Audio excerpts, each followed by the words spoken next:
First of all, the website is chic. It's so beautiful, and it's brilliant because that's how it has to be. The social cause has to look beautiful and sexy and attractive, and to attract more and more people. Thank you. Thank you. We've been, that has been a primary focus of ours in the very beginning, to be able to build a website, and to produce and package our knits in a way that was really going to sell well to the Western market. And so that was a primary goal of ours, to be able to create that visual. So thank you very much. We have a fantastic photographer that came on board and has been working with us, and I think her work is amazing, and I feel very blessed to have her working alongside of us. So photographers and models as well. And so I think I've been thinking about that and thought, well, that actually is kind of a new a new way to hire models for social causes, so that it's safer for the models as well. Because I don't know about the U.S., but overall, this industry is not as safe as others. Probably. That's a really good point. Yeah, we have two photographers that actually came on board right away. One was Sarah Lane Photography, and the other one was Damian Hamilton.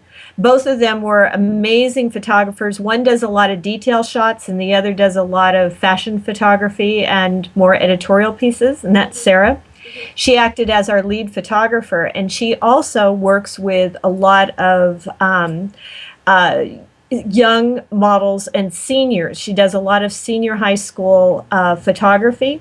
So her girls that she's been shooting for quite a few years have now gotten older and are growing up, and she was able to pull from a pool of girls that she's worked with in the past to be able to use for our, to use as our models for the site, which I was super excited about because the girls had worked with her before. They're very comfortable in front of a camera. They have a real casual lifestyle kind of look to them rather than high fashion. It's definitely a more approachable.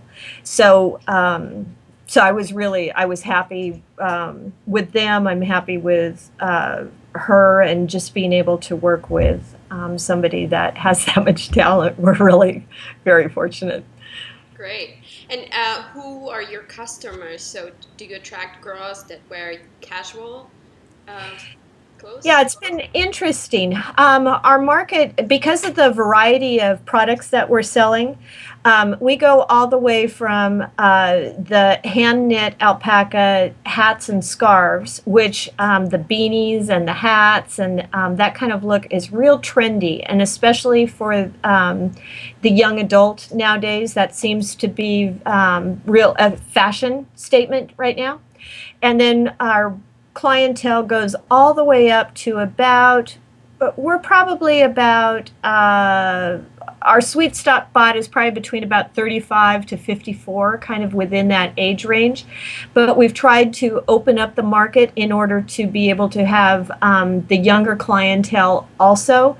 And the reasoning behind that is because the younger clientele is all about social causes and the millennials. Yes, yes, that's exactly it. They get it. They're kind of riding that wave, and they're all about being able to make those connections. And so they're the ones that are generating and talking about it all the time. And so that was the reasoning for trying to expand our product line in order to be able to reach them also. Yeah, I also watched a video about going back to my generation, millennials. Yes.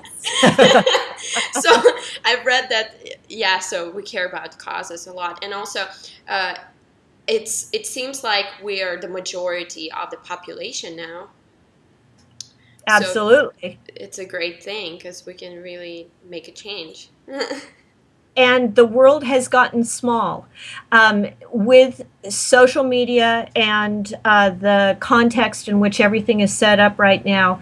Everything is happening in real time. I mean, the fact that I'm sitting here in Napa Valley, California, talking to you in China is amazing. It It's is. absolutely amazing, and it's in real time. So that's the part that's so fascinating, and I think that that this is the generation now that gets it and realizes that the importance of transparency within a company, in the importance of recognizing when a company makes a statement and is attempting to make changes and to be able to help people, that transparency has to, you have to be able to stand behind it, because instantly you can be called on it. If you're not doing what you're saying you're doing, you can find out within minutes now. And this is the generation that can figure that out and figure out what to do about it. And also, I love the fact that because they're so passionate about a cause, so passionate about changing the world and recognizing that they actually have a voice and can take a stand and make a difference is huge. So that's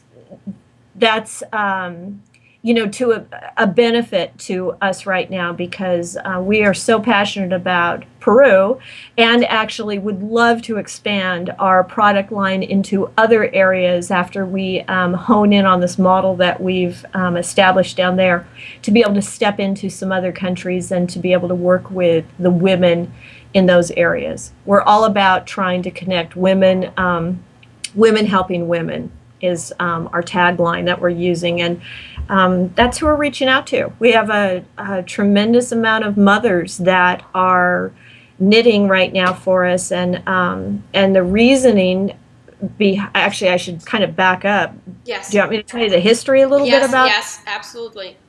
Okay. Um, in Peru, the political structure within Peru itself, they're probably about 14, 15 years out of communism right now. As the country kind of switched over and started changing, the jobs and job availability has been very low. And so what has happened is the bigger cities is what is attracting the people, and what happens at first is the men go out of the mountains and leave their small communities, go into the bigger cities looking for work, and there's very little work there. So what ends up happening is they don't often return to the mothers, and so the mothers and the children are coming out in droves out of the Andes and coming into the towns looking for work, and they end up in the outskirts of town in these barrio settings that are basically landfill areas that are covered over with sand, and they build these small huts in these landfill areas and start establishing these small communities. And we went in and offered training in order to try to offer something in order for these women to be able to create a living for themselves.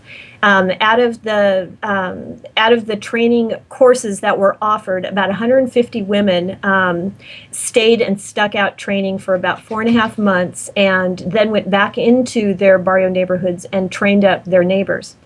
About 3, 4 years passed, and what they were doing was kind of gleaning whatever fibers that they could get their hands on and producing products that a knit here or a baby blanket there, that kind of thing, and then being able to go into the center of the city and try to sell their wares. Well, it was causing issues because our whole sole purpose that had started with the trainings was to keep these women at home within their neighborhoods, basically these barrio neighborhoods, so that they could allow their kids to stay in school. Because when they're trekking into the city, either they were leaving the kids behind to kind of fend for themselves and watch each other, or they were bringing the kids with them into town. And so Um, that's when I wasn't on board yet when all that had started. So I ended up coming on board with an organization called Project New Hope International and Creation Peru. There are two separate NGOs that were working down in Peru. And they had told us what was going on and what the issues were that they were having the problems with. So I went down there and we looked at what they were creating, and their workmanship was phenomenal. Absolutely beautiful workmanship. And what was happening, though, is that the designs weren't designs that would sell here in the U.S. at all, or and it was more the tourist market that they were trying to glean from within the Okay. city, cities themselves. The fibers were not fibers anybody, there was funky acrylic yarn, and the colors were, whatever they could get their hands on at the time. So the technical ability and skill was there, but there was a disconnect with what was available to them in order to produce a product that would be able to market and sell. So, found wholesalers for alpaca. Peru is alpaca. That's it, and it's an absolutely gorgeous fiber. So we found the wholesalers. We purchase outright the alpaca. We have a woman who is our coordinator who is a Peruvian mother who lives in Peru, down in Trujillo, which is a coastal community in Peru. And she coordinates, we send all the alpaca to her. We come up with designs and colors here in the U.S. that we feel could market to the U.S. woman. We package and size it in such a way in order to sell to our women here. And then send down the stats and information to her. And so then she divvies it up and sends it each out to these separate women that are producing, and they're all hand knit. We're not doing any machine knits. They're all hand knit. And then the women are paid outright immediately upon the finished product. And they set their own prices. We don't haggle with them on prices. If it seems like it's a price structure that I don't think we can market here in the U.S., we just come up with a different design. We do not. I am all about honoring these women every single way possible. And so we have this just this great, amazing relationship because of our Peruvian coordinator. Violetta is she's just an amazing woman, and she loves the mothers she's working with. We love the mothers that we're working with. It has been just this ideal relationship that has benefited everybody. And then that way we're able to, so after we have it shipped here and we repackage, we put little tags on all of our outfits that tell the story about the women. The women have all signed the tags that go on to it. And then we act as wholesale distributors, as well as we do retail shows too. So it's all about the distribution now. Awesome.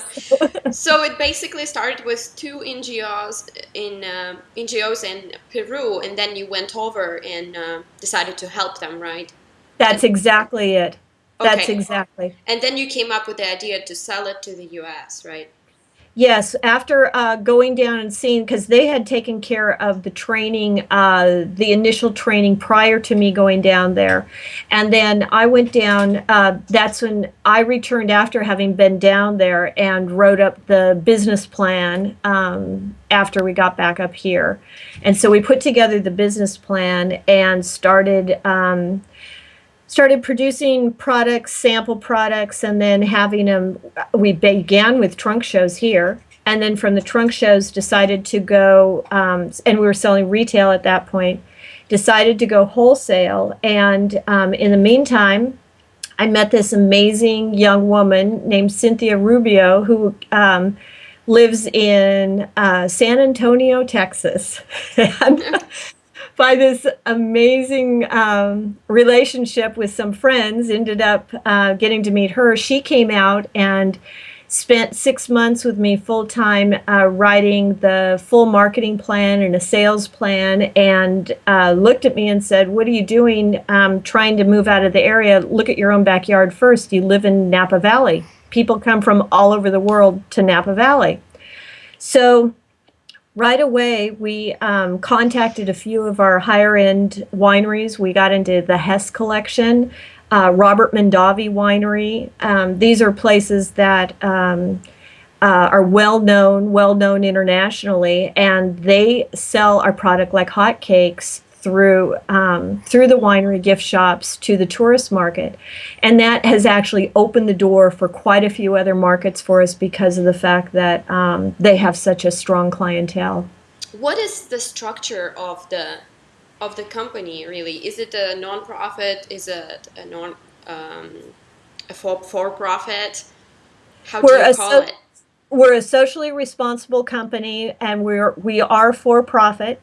We run it for profit here in the U.S. We work side by side with the nonprofits and the NGO, Creation Peru, which is down on the ground in country. So a lot of the training and the mentoring that is taking place for the women happens then through the NGO that we're working with. Okay. And so, what are the biggest challenges that you faced in the beginning, and how did you solve them? Um, let's see. Shipping. Okay, shipping. shipping, shipping. That was the number one biggest issue and challenge. Though we feel really blessed because of the situation with our coordinator Violetta and the women that we have um, because of her and our relationship with her. I think that a lot of issues that might have happened never did, um, because she's just a wonderful, trustworthy individual, and so because of that, it has allowed us to feel very comfortable with her, and her in turn to feel comfortable with us. So that was number one.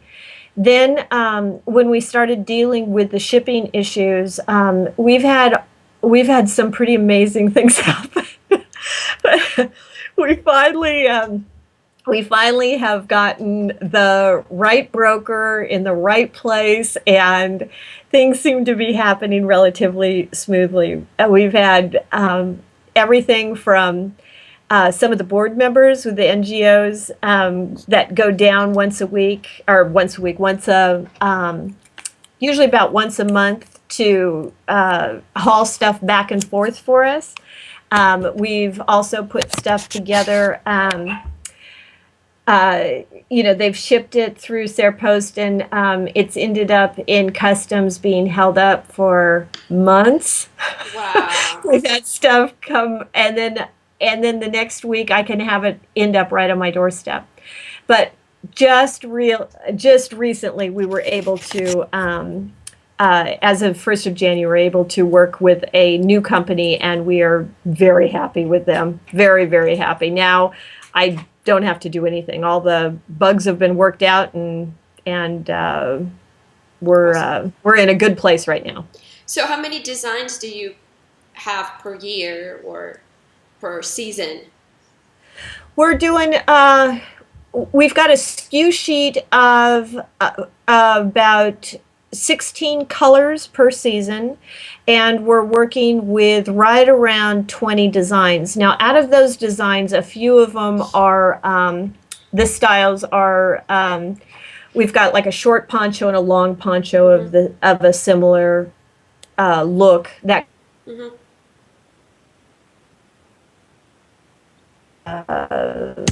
With right about 16 colors.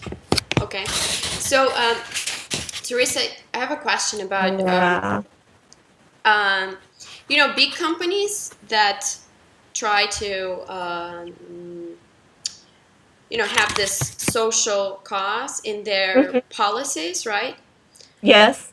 And small companies or companies that are started by the community members themselves, what do you Okay. think is the difference? Right. Do you think there is a different focus? Because when a big company does that, it feels like, well, maybe they're doing that for the image, right? Right. And Right. is there what? How do you? Well, what do you think about that? Yeah. I've got a pretty strong opinion on this. Um, uh, when I can kind of wear two different hats along this, this question.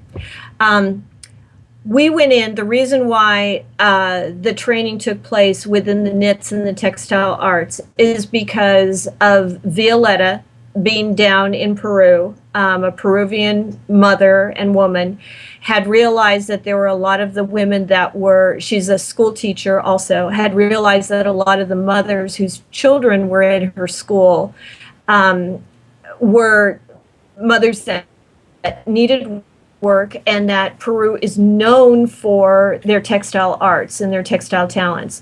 So she's the one that went to Creation Peru and said, let's offer something, to these women. Let's offer them some training in knitting, crocheting, horquilla, embroidery, and crochet work. And they said, absolutely. So they hired trainers and set up the facility and had the training take place. So they were working within they're working within a technique and a style and a an overall look that the country itself and the people themselves are known for. So it's just been a matter of us tweaking the colors and the styling of some of the work that they were doing in order to be able to market it here. So that's from our hands for hope, from our standpoint, that's what we're trying to do. We're trying to merge the ability of recognizing these artisans, recognizing their talents, but being able to just tweak it and morph it into something that is a little bit more marketable Yeah. for the within the Western market, so it doesn't have too. I didn't want to sit in that world market cost plus, look. I didn't want it to look like somebody just went to the marketplace, picked up product, and then brought it here. I really wanted to recognize the talents that they were doing, to be able to morph it in that way in order that the U.S. market itself could recognize and see the talent that lies within these women. There's with the NGO Creation Peru that I'm working with, and with Ron Bircher, who is the founder actually of Creation Peru.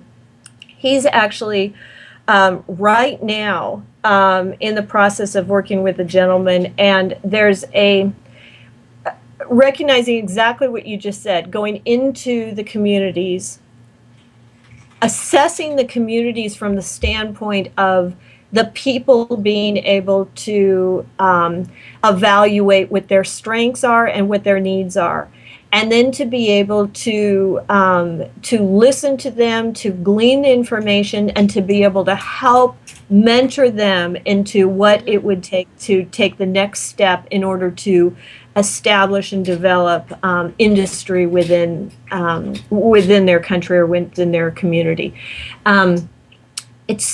It's really important, because what ends up happening is we in the U.S. have a tendency of going in and throwing money into different areas, and then the second we quit throwing money into it, the people are left without any of the structure and infrastructure that is needed in order to continue to sustain what they're doing. So the sustainability is very important. So the training has to take place, the schooling has to take place. For us, these mothers know the importance of keeping their kids in school. They know that is a primary focus of what they need to do in order to educate their children, for their children to be able to see a future and future growth. So it doesn't require us to attempt to enlighten them along those lines at all. They already know that. They just want the opportunity to be able to do that. And you know, by the training that we've offered them, by the mentoring that we're offering them, by the ability to be able to continue to be making this money in order to keep their kids in school. Tomorrow, if we were gone, these women still now have the tools and the ability to be able to continue and to create that sustainable economy for them, with or without us. So that's, you know, that's our goal. That's what we're all about. We're, you know, it's the whole concept behind the name itself. You know, it was our hands, you know, to be able to start to bring hope to these people in these other countries and working side by side with them. And how long does it usually take to train women to, you know, the technical skills, the mentorship? I mean, mentorship is probably ongoing, but you know, Yes. how long does it usually take for them to start selling their goods? The We had professional trainers come in, train the women. It was 4.5 month period of time that it was an every single day commitment that they were dedicated to. But in that training, not only were they learning, you know, the different techniques to do with just the fiber itself, you know, with the knitting. I mentioned to you the knitting, crocheting, but that also had been expanded upon into doing embroidery, crewel work, horquilla, which is like we call it hairpin lace here in the U.S. You don't see it very often, and also some macrame. So there was a whole variety of instructors that had come in and given them specific instruction into each of these areas. And now we're working, you know, we've got within the 20 products, you know, we've got some pieces that are a little bit, require a little bit more technical skill. We've got some that are pretty straightforward and easy. And so as we've been adding women, you know, to our numbers, we just have been able to kind of plug them in as to right where they're at. You know, if they are new and they're still making scarves, then you know, they're making scarves, and that's absolutely fine. And if they have, if their technical ability is more advanced, then they're doing sweaters and some of the horquilla work for us. Awesome. And you know, I just learned a new, you know, kind of term or something, triple bottom line. I love that. So it's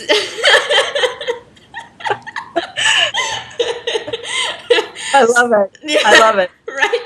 So they usually say that it's profit. That's how social enterprises work. It's for profit, for poverty alleviation, and for the planet. But in your case, it's a what do you call it? Quadruple bottom line. I like that. Because it's also preserving the culture of the locals, which I think is beautiful. Trying very hard to do that. That is definitely part of our mission statement. Part of our goals is to be able to honor these women every way possible. The last thing, I don't want any photos of us, you know, for a sympathy card, you know, for our women. I don't want, I want to be able to show them in the absolute strength and dignity that they, you know, come to the table with. And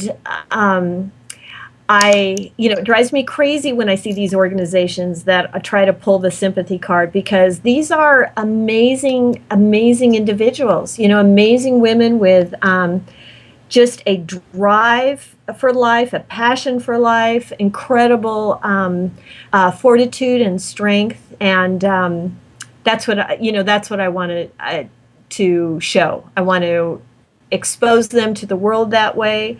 I want to and I want to be able to use what we're doing as a platform in order to expose them to the world that way.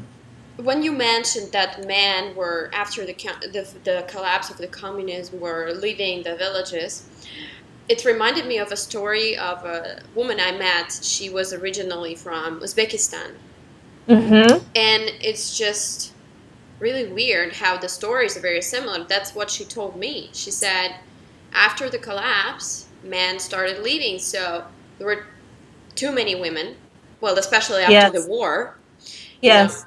So it was this. It's just this incredible fight for man, for husband in the first place, and Mm-hmm. they also leave. And so yeah, and women there, they're also very good at knitting, at you know crafts, and they're Yes. good Well, artisans. You know. they are. They're very good artisans, and again, it when it's hands-on stuff like that, it gives them the ability to stay within the community, to be around the kids, and that is such a key issue. You know, the second that mother leaves and has to leave behind the children, it becomes all kinds of other issues, you know, take place. And so being able to be able to use that handiwork and that ability that they natural abilities that they have to be able to keep them home is huge. It's huge. Yeah. It is. And how do you work in an alliance with other organizations or social enterprises? It's very interesting because you know, it's it's an interesting wave that we're all kind of riding right now, and the people that come forward, you start hearing, you know, similar names. It's like Chris, you know, with picture healing, created an app for us, and then Chris turned us on to roots.com, and which is a website that only takes businesses that have a social bend to what they're doing and what they're producing. And I ended up meeting Chris with picture healing from my brother, who has an organization called Life Through Arts Foundation. So Wait, that's it another was person for the interview. Let me write that yeah, down. there you go. Like there you go. Life Through Art Foundation. Yeah, LTAF. And that's how, yeah, that's how I ended up meeting Chris, was through that. So it's been really interesting to see how, you know, how companies and organizations are coming together, and how one is leading to another. Yeah, that's true. And you know, I've seen also um, web designers who it's a company that only works with social Mhm. enterprises. And also, I recently interviewed a lady who helps CEOs, you know, of nonprofits, and so it becomes a really legit um, industry. I don't know what to call it, Yeah, a sector. yeah. It is. It's uh, you know, and how this all began, you know, I don't know. I don't know the full history behind it. I do know that here in the States, there was kind of a beginning wave of awareness that started with the Tom's shoes. You know, he really was brilliant at marketing, and Yes, still is. And that whole movement, he made it, I think he popular. brought it, yeah, he brought it to the table for people to recognize the fact that a for-profit business can have a nonprofit sector attached, and that doing social good can be your primary focus within a company. And that's, you know, I think that that's the wave that a lot of people are starting to realize, that and the consumer is starting to realize that their buying power can make a difference. You know, if you have a choice between A or B, and uh, A is the one who's actually helping, you know, people in other countries to be able to do something, or within your own country. You know, I mean, if there's a bend in that sector within that company of helping, it's easier to make a choice. You Yeah, know. I'm just writing notes, like, the That questions that I need to ask you. Okay, girl, you got to send me your address so I can send you a tablet of paper. Okay.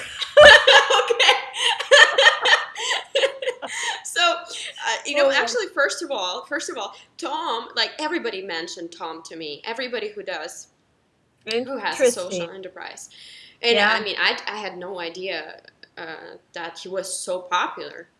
And Mm-hmm. also, uh, you know, other stores that just sell ethical products, Mm-hmm. or maybe do you do some sort of trade shows, or I don't know what that is, but well, maybe fashion shows where you combine the accessories and clothes and shoes of different social enterprises together, and have like a fashion show or something like that. Does that exist?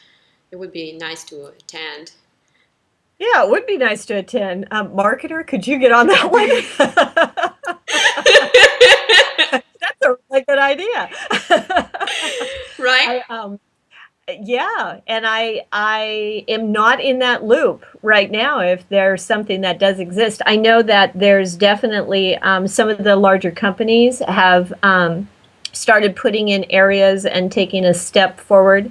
Nordstrom is one that I'd love to get into. Uh, What is that? that What's that? Nordstrom, Nordstrom. Nordstrom, yeah, they're a large chain, but they've definitely started recognizing some of the companies that are doing that are social enterprises doing social good and using them within their stores and buying their product. Um, Anthropology has been doing it lately. Neiman Marcus has started to do it. So, the larger chains are starting to recognize that this is important to the consumer. And so they're starting to open their doors and purchase more. And now we're going to be at the Northern California Fashion Mart here in a few weeks, and there's the category itself is organic and eco-friendly, sustainable products. And so there's a category now that you can fall within and fall under, which is gaining more and more popularity, and people are starting to recognize it. Yeah, yeah. I'm just thinking, it would be really convenient to go to a store where you don't really need to think about, whether you should buy this product or not, because you already trust Mm-hmm. this place Mm-hmm. and you can buy just whatever you want. And, food and clothes and accessories and whatever. Doing work within the bounds of what makes them want to get up in the morning. It makes a big difference. It's no longer just showing up for the paycheck. People want to now show up to do something that they love doing and that they feel good about doing at the end of the day.